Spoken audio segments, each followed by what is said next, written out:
I appreciate the time. Again, like Anna, I wanted from the previous session just echo our appreciation for the work that you do with regard to small businesses. Before we get going, I should probably mention I am in the Office of Enforcement and Compliance Assurance, and within that office, I'm in the Office of Compliance. And among the offices there, there's the Office of Compliance and the Office of Civil Enforcement.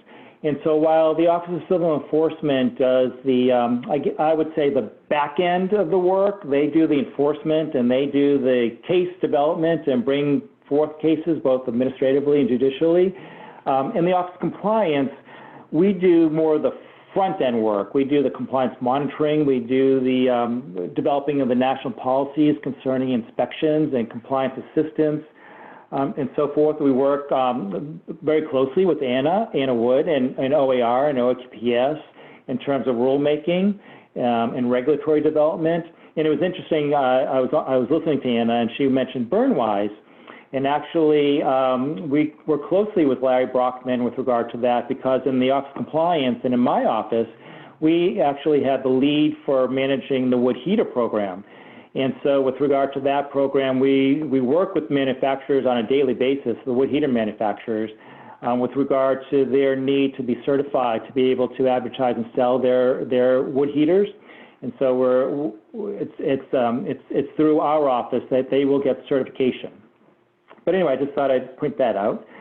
Going to the first slide, on national compliance initiatives, I thought before getting into the specifics with regarding the particular initiative we're going to be talking about today, the Creating Cleaner Air for Communities, I thought you would be interested in just a broad overview of the program that deals with all the national compliance initiatives out of OECA. And as you may know, in addition to the Creating Cleaner Air for Communities, or otherwise, I refer to it as the CCAC, we have 5 other national compliance initiatives that we're currently implementing here at the agency. Briefly, one is mobile sources, dealing with mobile sources. And as you know, mobile sources are a significant contributor to air pollution. And unfortunately, many manufacturers sell hardware and software to defeat required emission controls on vehicles and engines. So this is our first year of working with that initiative, and we initially weren't going to. It didn't come from us to actually have that as a national initiative. It came from the states and locals who wanted us to put forward a national initiative concerning mobile sources. So we're now running that for the first year. Another initiative focuses on the Resource Conservation and Recovery Act, and the widespread air emission violations associated with improper management of hazardous waste. Another initiative concerns reducing accidental releases at chemical and industrial facilities. It's an initiative that's focused on the Clean Air Act's chemical accident prevention regulations. So I actually work on that initiative as well. And that's, you may be familiar with that as the 112-hour program, dealing with the risk management program and general duty clause. And under that initiative, there are several focused areas of attention, including ammonia refrigeration. And so I've been involved in that, in which we've developed some compliance assistance for that sector, the ammonia refrigeration. For instance, we developed what we call key safety standards, which I think was very well received, and it's now up on our website for folks to use. We also have a couple of water national compliance initiatives. One deals with improving surface water quality and reducing impacts on drinking water, and the other deals with reducing noncompliance among the regulated drinking water systems, the community water systems, those that serve water to people year-round. And I believe there are about 50,000 of these community water systems. So we're working under that initiative to help reduce noncompliance there. But overall, with all these national compliance initiatives, including the one that I work on, the Creating Cleaner Air for Communities, that work is in addition to our regular core enforcement work here at the agency. Under our core program, as you know, obviously, as you can imagine, we're working to protect clean and safe water, reduce air pollution, and protect safe and healthy lands. But in addition to our core work, we felt that there are some serious issues, significant noncompliance nationwide, that we thought that the agency thought that it would be best to have national compliance initiatives where we can be the most impactful, where we can provide some national consistency, and where we can provide federal assistance to the states in order to achieve and promote greater compliance. And we do that, when we're doing that, there's, especially in the last few years, an increased emphasis on working in tandem with the state and local agencies to implement these national compliance initiatives. And we think, and that actually is very much consistent with the partnership policy that we issued last year. And I think many of you might be familiar with the partnership policy, but basically in that policy we indicate that there's a general deference and acknowledgement of the primary role of states in implementing authorized programs. And so as a result of that, we understand the need for effective communication between EPA and our state and local partners. And so to do that, we very much work really on a regular daily basis to have joint planning with regard to overall strategic planning, as well as to have joint planning with regarding our inspection activity as well as our enforcement. And so Susan Bodine has made it very clear, our assistant administrator here in Awika, that states are welcome to participate in the NCIs, and we look to see where we can do that whenever possible. And so while, you know, often EPA will be the lead on inspections and on cases under the initiatives, including the Creating Cleaner Air for Communities, because we're able to provide our expertise, and I think we're able to provide that national consistency. But when states can come to us and propose to take a lead on an inspection or a case that falls under the initiative, and we can all feel comfortable that we'll end up in the same place in terms of compliance at the end of the day, the states will and have taken the lead. And also under the National Compliance Initiatives, we've tried to make it very clear that we're not here to take enforcement per se. We're here to promote and obtain greater compliance. So we're going to use all our tools in our proverbial toolbox to help do that, to help bring about greater compliance. And enforcement is just one of those tools. And so that's why back in, I think it was 2018, we actually transitioned this program. Our initiatives used to be called the National Enforcement Initiatives. But in 2018, we changed that to the National Compliance Initiatives because we thought that conveyed a better message, a more appropriate and more correct message that we are focused on improving compliance and reducing pollution. And so we'll use all our tools that we have in order to do that. Going on to the next slide, creating cleaner air for communities. As I mentioned, I think I mentioned, this is the first year that we're implementing this initiative.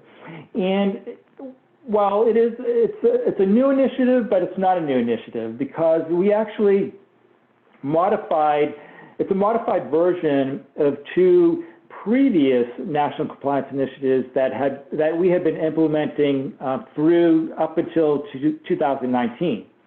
One of those initiatives was called, and many of you may be familiar with it, was called Cutting Hazardous Air Pollutants, obviously focused on HAPs. And we had proposed, the agency had proposed that we would continue this HAP initiative going forward. But we also had this other initiative. It was called Ensuring Energy Extraction Activities Comply with Environmental Laws. And that initiative was focused on one industrial sector. It was focused on the natural gas extraction sector. And it was decided that rather than focus on any particular single sector, we could make better use of our resources by focusing on having a broader focus and focusing on significant sources of VOCs, of volatile organic compounds. So as a result, we're going to have two initiatives, one focused on HAPs and one VOCs, and so we decided it would be best to basically merge the two. And that's how we came out with this Creating Cleaner Air for Communities. And it's obviously focused on addressing noncompliance with regard to access emissions of both VOCs and HAPs. So we're looking at VOCs and HAPs under this initiative. And so with regard to VOCs, we're looking at significant access emissions that have an impact on people, on vulnerable populations, specifically environmental justice communities and Indian country. And we're also looking at those sources that have an impact on an area's attainment of the National Ambient Air Quality Standards, the NAAQS. With regard to HAPs, as you know, being a HAP, any release, any access emission can cause some severe issues and problems. So we're looking at all HAPs that have significant impact on air quality and health in communities. So as I mentioned, this initiative, we just began it in FY20, so we're coming up to the very end of our first year of implementation. And with all the initiatives, we go through a 4-year cycle. It used to actually be a 3-year cycle, but we changed it to a 4-year cycle. And so at the end of this cycle, in 2023, or maybe a little bit prior to that, we'll take a look back and see how successful we have been in actually reducing the overall amount of access emissions over the past, from 2020 to 2023, and see whether, if we are truly successful, whether the work, if we believe we'd be comfortable in putting this work back into our core program, or whether we should continue this initiative for another 4-year cycle. So when looking to see whether we should continue or put it back into the core program, we'll look to see, how well we were successful in reducing access emissions.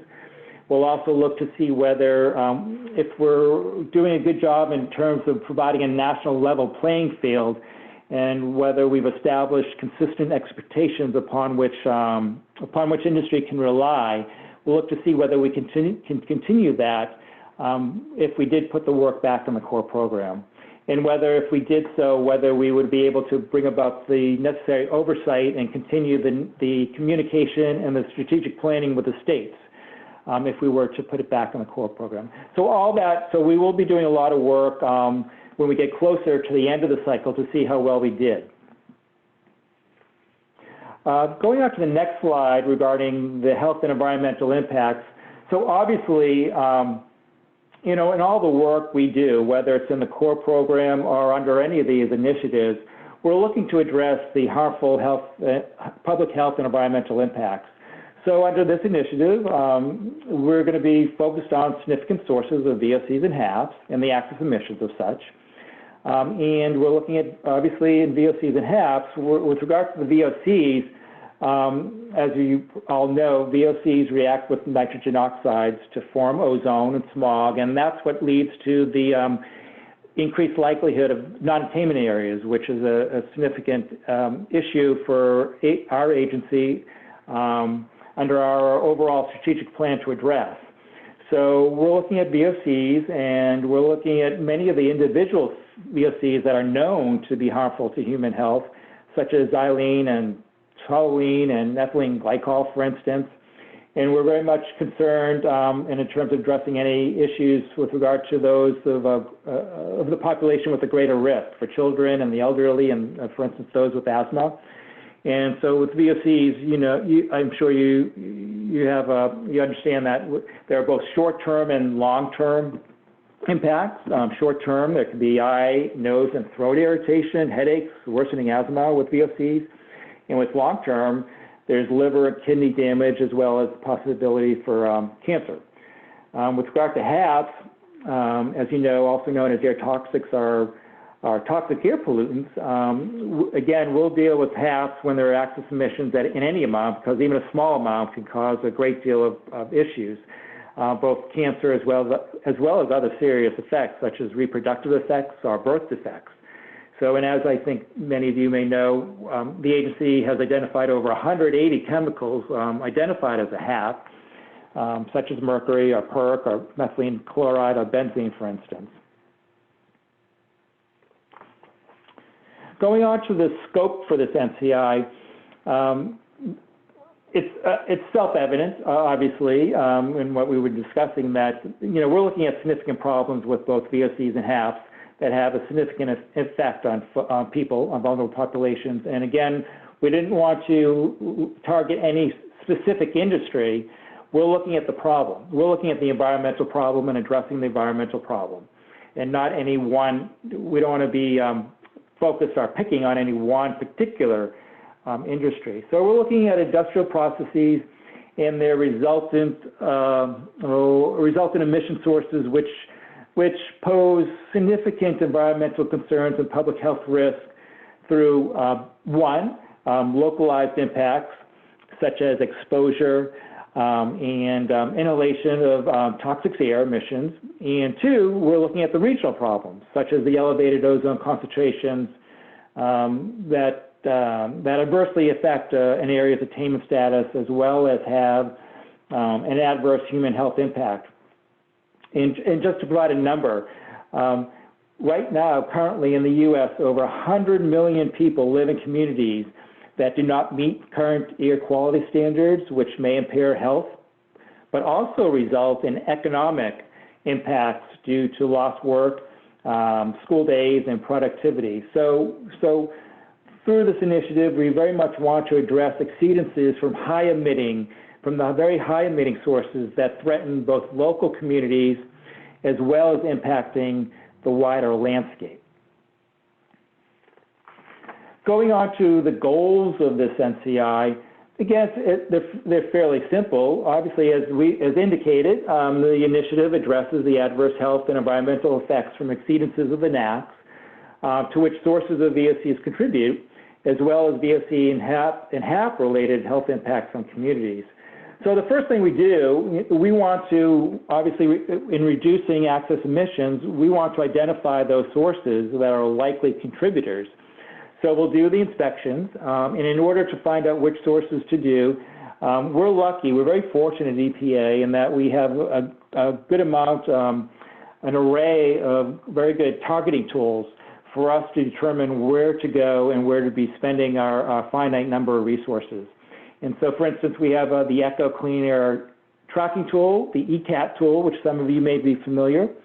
And in addition to all the tools that we have on our websites, for instance, and on our targeting tools, our data systems, we have a wealth of information that we've learned from our own work and our direct implementation responsibilities. And the states themselves, the states and local agencies, provide a great deal of information to us with regard to which sources to go to. The states are often asking us to come and do inspections together with them.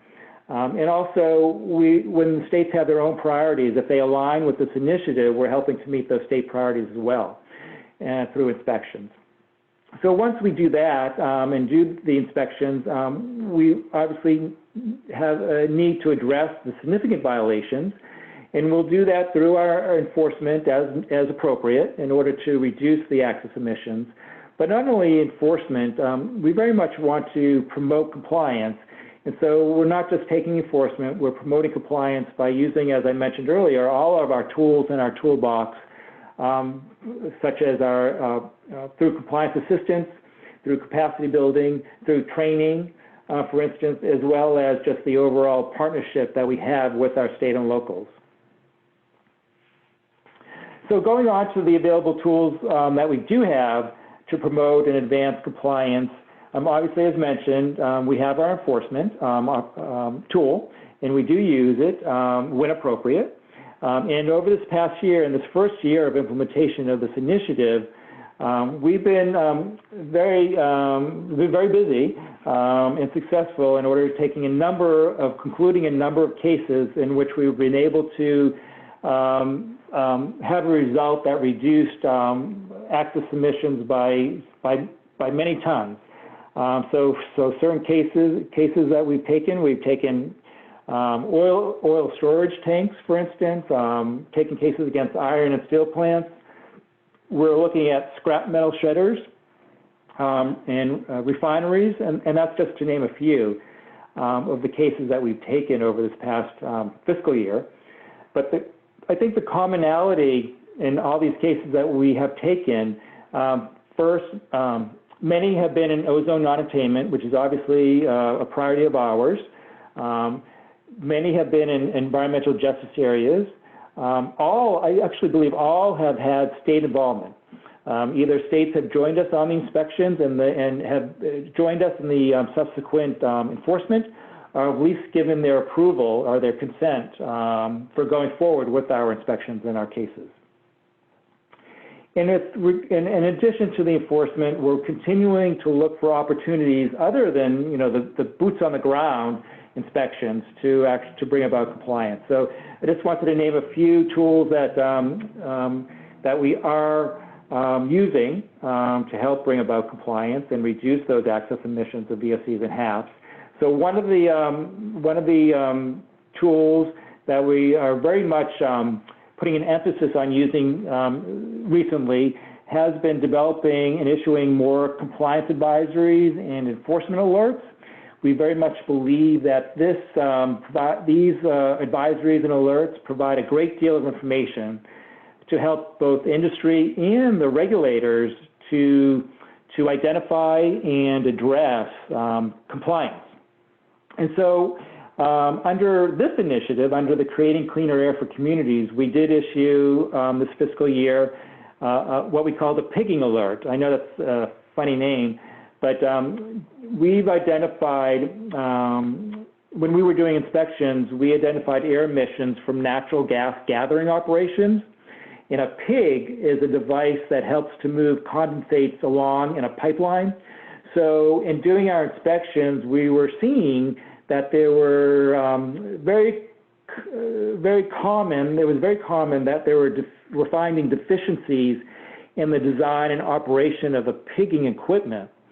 So in addition to taking enforcement where appropriate, we did develop this pigging enforcement alert to be able to provide information to industry on how to promote better compliance and how to better design this equipment and how to better maintain and operate this equipment so there'd be less non-compliance.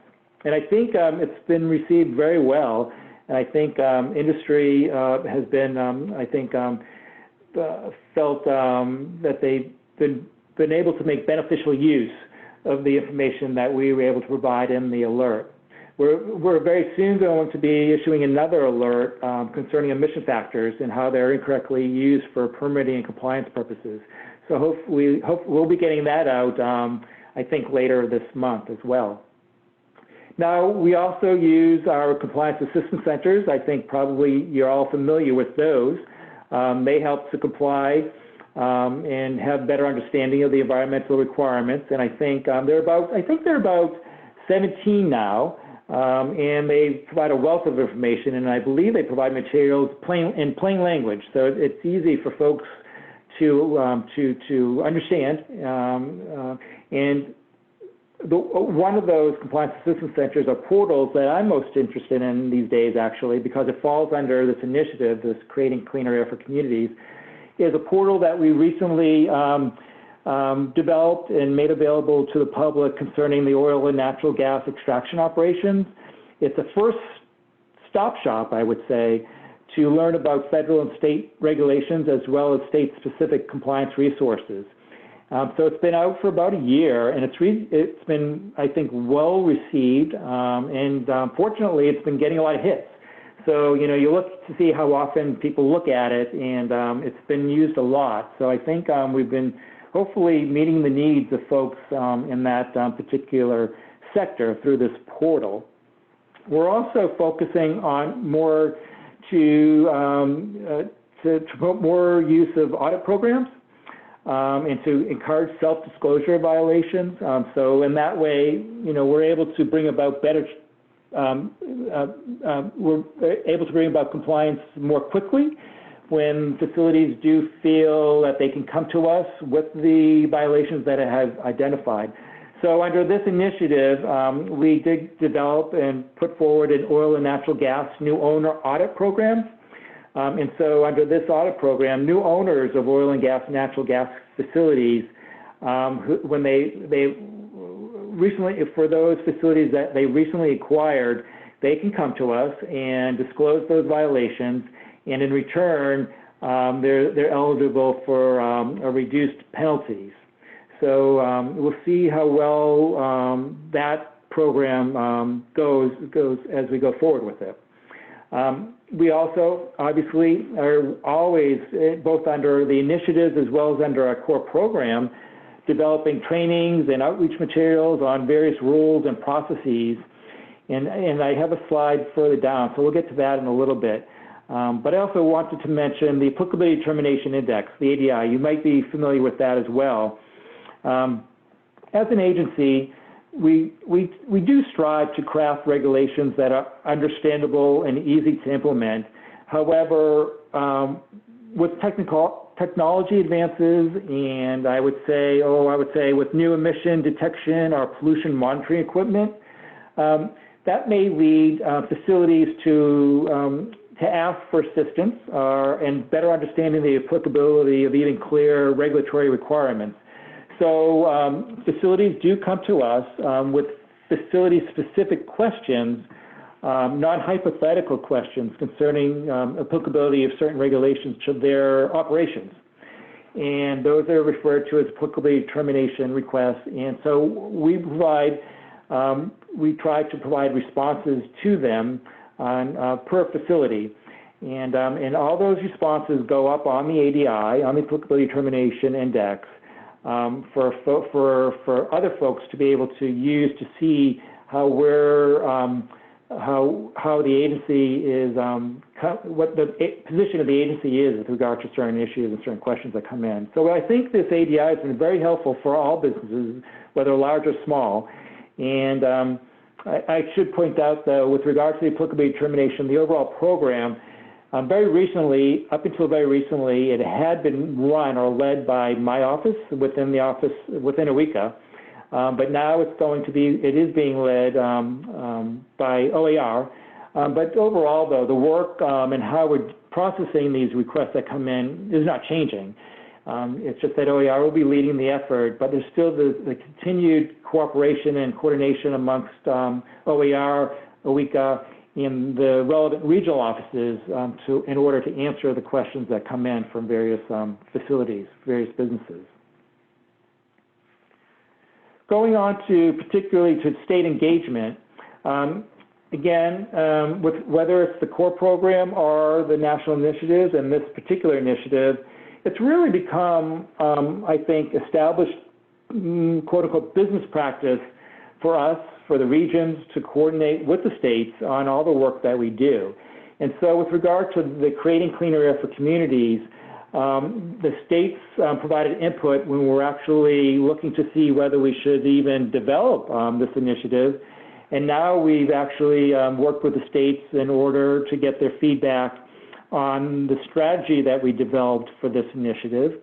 And we did not receive any negative feedback on how we've been implementing this initiative so far, which I'm happy to say.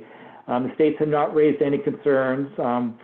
When the regions have had their regular scheduled oversight and planning meetings and discussed the activities that we are undertaking under this initiative. So that's been a good thing, I think. But beyond just getting the input and getting the involvement from the states and locals and how we're implementing this initiative, we very much want the states to actually be engaged in the initiative. So our overall goal is to continue to work with the states, not only to support our work, but also to support state actions that may fall under this initiative and strengthen their ability to do such work. And so that's why we're very much involved in capacity building.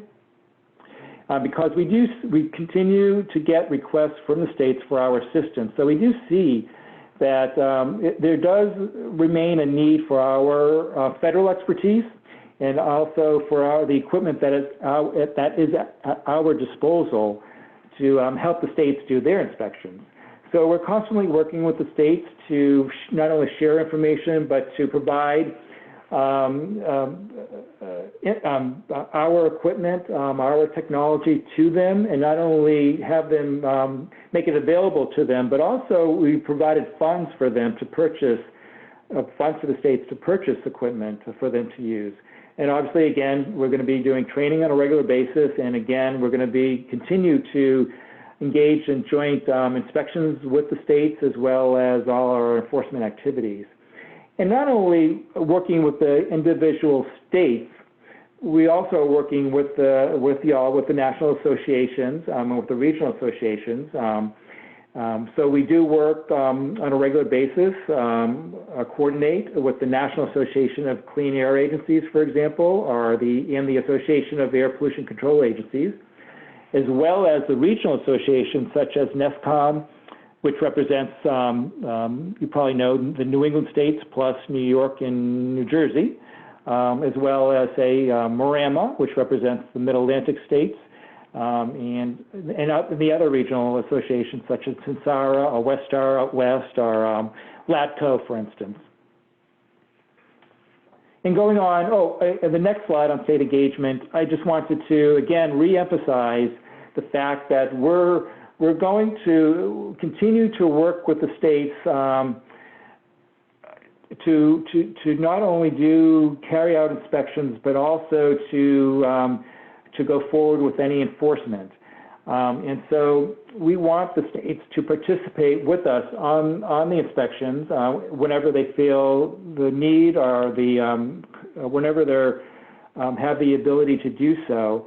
And I think doing that, it's for mutual purposes. I think we both learn. It's both a mutual educational instance where we're both able to work together. And also, I think it helps to strengthen the relationship between us when we're working together in cooperation. And so, not only do we do these inspections, but not only are we involved in enforcement, but when we go judicial, we're often together as joint plaintiffs. And we've participated on several HAP and VOC judicial cases together. Many states, such as Ohio and Wyoming, I think, and Colorado and Pennsylvania have jointly participated, been joint plaintiffs with us on these cases. And I think, the joint actions not only are good in terms of partnership, but I truly think they help to ensure uniformity and a level playing field nationally. I also want to mention, I would be remiss to not only indicate that we work with the states, but we also work with the tribes as much as possible. And so, for example, we've had a great relationship with the Fort Berthold Indian Reservation, with Region 8. For instance, that tribe has bought their own IR camera, their own infrared camera. So they, on their own, have been going out and identifying targets for potential access emissions of VOCs and HAPs. And they've been bringing that information to us, to Region 8, and then we can verify and then go forward with our own inspections and then subsequent enforcement as appropriate. So it's been a very great relationship, I think, with that particular tribe. And then going on to training, again, I can't emphasize how much that we very much want to do as much training as we can. It continues to be an ongoing focus of attention for us because we do see the need and the request for us to provide our expertise. So we're constantly doing, carrying out courses, providing courses, developing courses, and then providing them to the states and locals. For instance, we recently have done an air toxics workshop in Region 1. We've done training for the ethanol industry, for example. And obviously, as I mentioned before, we're constantly doing OJT, our on-the-job training. We're bringing state inspectors to on our own inspections so they can learn. And not only doing the inspections, as I mentioned, we're providing training on advanced equipment for not only to help with our own inspections, but also to help the states with their own inspections. And so we've been providing training on the FLARE camera, for instance, on PIDs, the photoionization detectors, on, for instance, the GMAP, which is, it's a very cool, the GMAP is a very cool tool. It's a mobile air monitoring vehicle, if you're not familiar with it. GMAP, it stands for Geospatial Measurement of Air Pollution. So it's actually a van that actually goes around the facility, or actually within the fence line of the facility, and can do real-time measurement of VOCs and HAPs. So we've been using the GMAP to a greater and greater degree, and the states are asking us more to come in and use it for them to inspect facilities that they are interested in. And again, we're working on developing courses for various regulations, not only classroom courses, but actually more these days with regard to e-learning courses. Because even before COVID, there were resource constraints on the ability of inspectors, federal and state, to actually take the time to travel and spend days on end, multiple days in a classroom. So we're, folks in EPA in my office, we do have a focus on developing more e-learning courses and making those available not only to our regional inspectors, but also to state inspectors. So I just wanted to list a few that we have recently, over the past year, developed for boilers and rice and sewage sludge incinerators. And we're also, right now, developing more courses focused on pulp and paper. We're developing a course on landfill inspections, and we're also developing a course on petroleum refinery. So whenever I speak to folks, I'm always interested in hearing what y'all would think would be beneficial in terms of developing another e-learning course for a particular rule. And once I have that feedback, we can put that on the calendar to see when we can devote resources developing additional courses. And all of our courses, all of our training materials, not just courses, are available on our Inspector Wiki and our Fed Talent. So I provided those websites to you, which you all might be already familiar with those. They're great resources. They're available not only to our regional folk, but also to the states. For the states, all you need to do is, but you do need to register, but once you do register, you will then have access to all the courses that are there, as well as all the other materials available on the Inspector Wiki, as well as the Fed Talent. Going on to challenges, there's always some difficulties in implementing these initiatives, our national initiatives. But with regard to the Creating Cleaner Air for Communities, I think probably the most significant challenges that we want to be on the lookout for is just that ensuring that national playing field. And so that's why we want to continue again. I continue to go back to the needs for have that close cooperation and collaboration with the state and local agencies, our partner agencies. So when addressing noncompliance, we can more likely be able to attain a uniform approach when we're working closely with the states. So regulated sources across the country have a common understanding of what is required of them in order to stay in compliance. Because we very much, none of us want to have a competitive advantage for have one facility that happens to be in one state to have a competitive advantage over another facility in another state. That would not be good for anyone, and particularly, especially for vulnerable populations and low-income communities. If there were such competitive disadvantages, they could be at greater risk for experiencing a disproportionate environmental harm. And another challenge is the capacity building. We want to continue the capacity building for the states to eventually take over the work that we're doing under this initiative. But we understand, as we're all experiencing the funding cutbacks, that is always a challenge for us, for all of us. And also, we understand the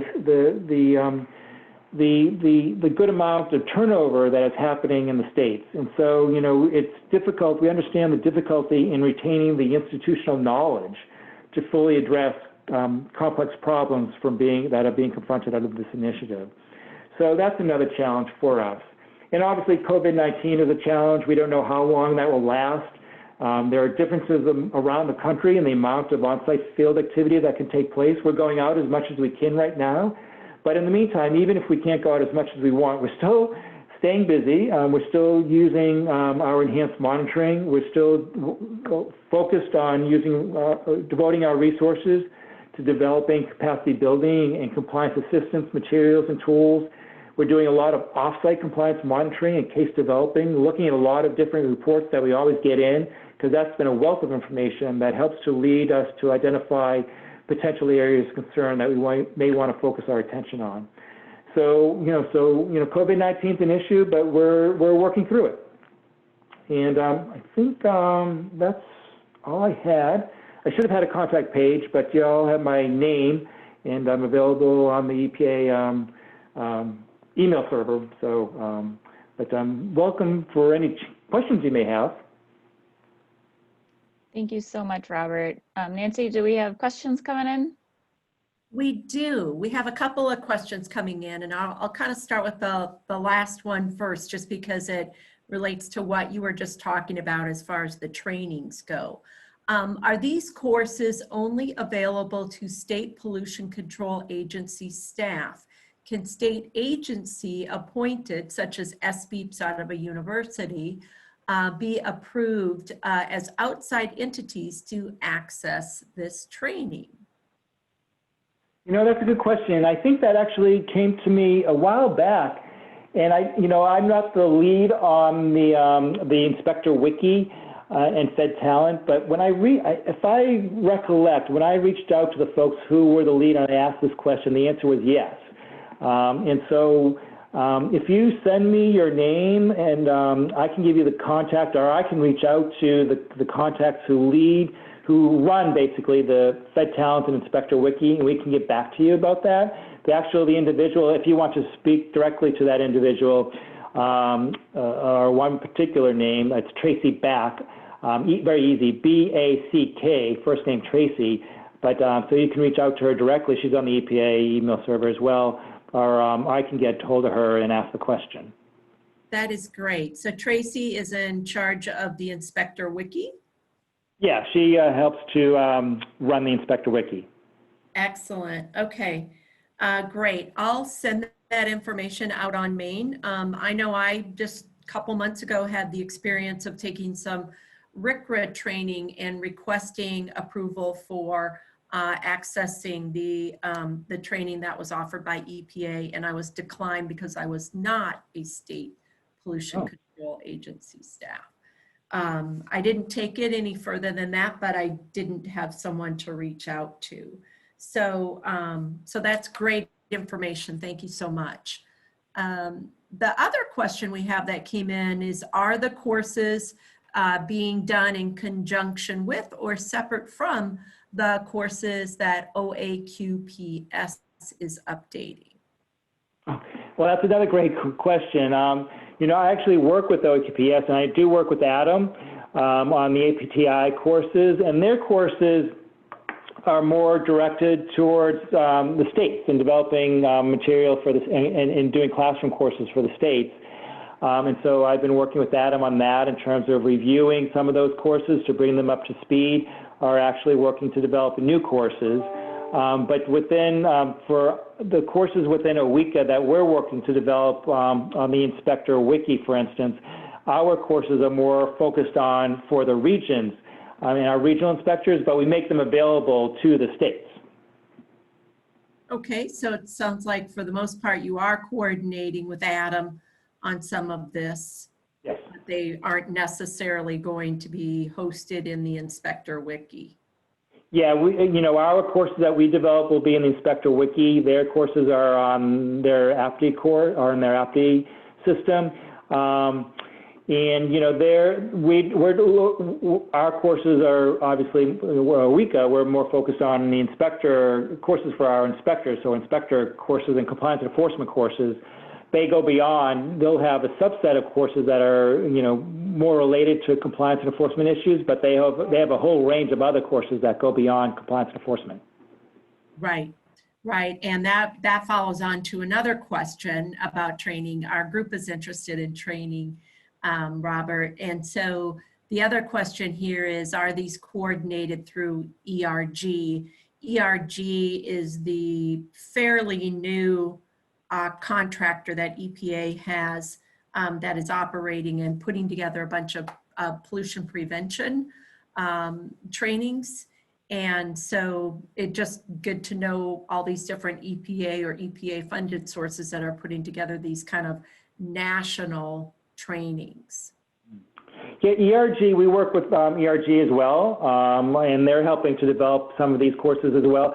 It depends on the resources that we have in-house, whether we have staff available and they have time to develop, for instance, these e-learning courses, or whether we'll look to ERG to help us develop the substance of the course. So it varies. Sometimes they're there just to help with the technical issues concerning developing an e-learning course and doing all that Captivate stuff in order to make it available on the wiki, or whether they actually help develop the substance, or whether one of the staff folk in our office will do so. But they are our contractor, and we work with them, on a regular basis as well. Okay, and ERG, just for folks who don't know, are Eastern Research Group. So thank you, Linnell, for spelling out that acronym. And then Tony asks, do you treat NOx limited states differently since they have an excess of biogenic VOC sources and additional VOCs are unlikely to form ozone? Let me see. Could you repeat that question? You bet. It's a loaded one. I think I follow it because we are in that situation in Kansas somewhat. So do you treat NOx limited states differently since they have an excess of biogenic VOC sources and additional VOCs are unlikely to form ozone?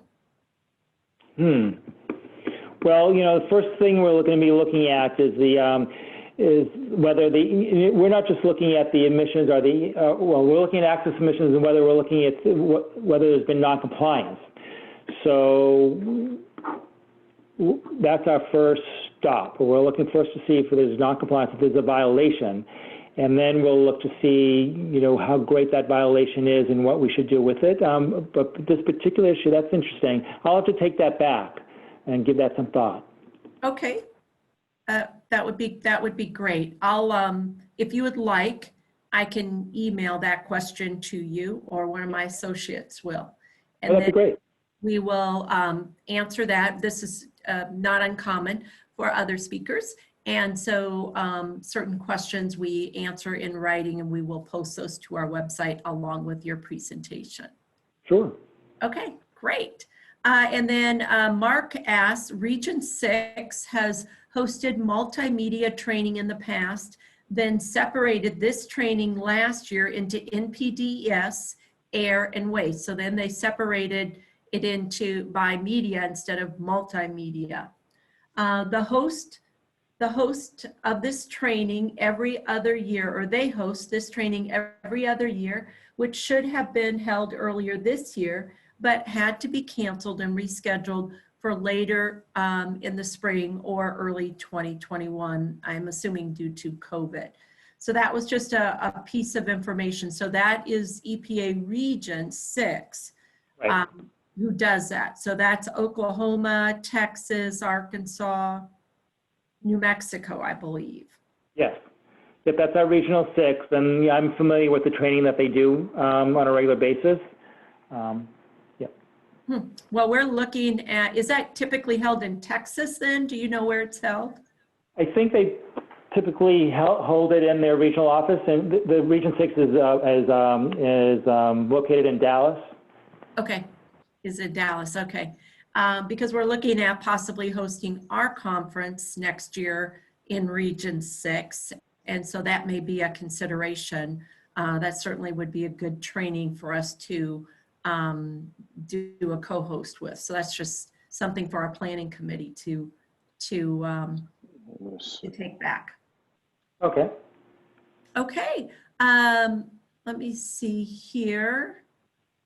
I don't see any other questions. There's one, Addison Training Facility, Mark adds. That must be where it's it's held at. So Mark has obviously gone to that. That's great. I don't see any other questions. So Robert, we're sorry for the technical difficulty, but we're so glad you were able to join us by phone. I'll pass it back to Lisa. Well, thank you for having me. I appreciate it. Thank you so much, and thanks for bearing with us with the technical issues, but we really appreciate it. Some good information. Great, thank you. Thank you.